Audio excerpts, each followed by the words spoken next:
Welcome back to another technical deep dive here in the debug zone.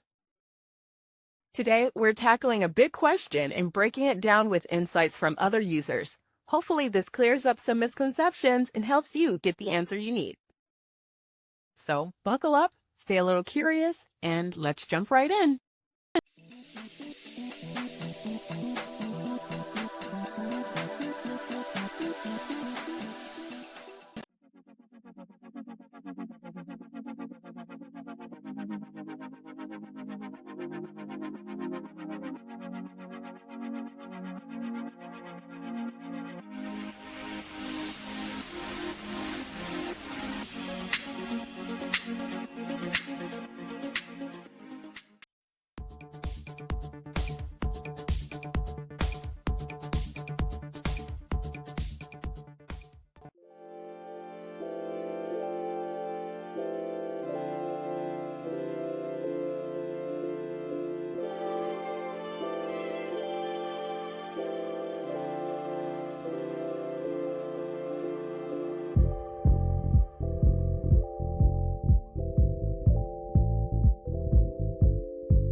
And that's a wrap. I hope you found the answer you were looking for. If you did, take a second to hit that subscribe button. It really helps out. And let me know in the comments which solution worked best for you. See you next time in the debug zone.